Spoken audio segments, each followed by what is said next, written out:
Actualité dans un autre registre, elles ont simplement du mal à déchiffrer certaines choses comme les expressions faciales ou lorsque l'on parle de manière imagée. Vous avez sans doute compris, il s'agit des personnes autistes. Pour comprendre leurs difficultés, l'association Autisme Mali a célébré ce dimanche au Musée national la Journée internationale des autistes. Occasion pour l'association et les parents des personnes autistes de formuler certaines doléances à l'endroit des autorités.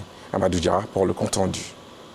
Le mois d'avril n'est pas un mois dédié uniquement à la blague, mais c'est aussi un mois de sensibilisation à l'autisme. Cette pathologie est un trouble envahissant du développement qui affecte les fonctions cérébrales. Les personnes autistes ont certaines anomalies, notamment la communication orale et ou non verbale, des interactions sociales et des centres d'intérêt restreints.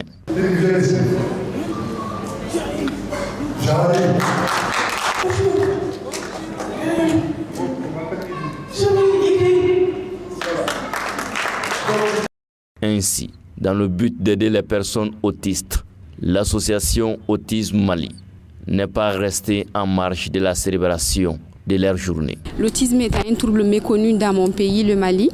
Donc les enfants sont exclus, marginalisés. Donc c'est pour travailler pour le changement de regard que nous avons initié de célébrer les journées de célébration de l'autisme.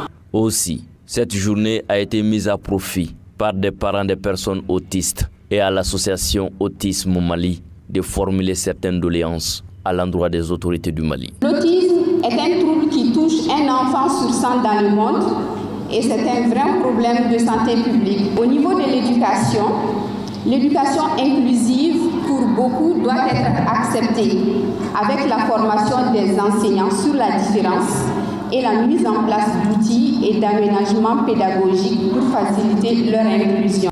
Les gens ne doivent pas regarder ces enfants-là comme... ils ne doivent pas rejeter ces enfants. Au contraire, ces enfants ont besoin de beaucoup d'amour, de beaucoup d'attention. Présent à la cérémonie, le ministre de l'Éducation nationale a rassuré les parents des personnes autistes et l'association Autisme Mali de l'accompagnement du gouvernement. Le médecin qui a témoigné dans le film, il est spécialiste. Nous avons au niveau de l'éducation une direction nationale de l'éducation spéciale et inclusive.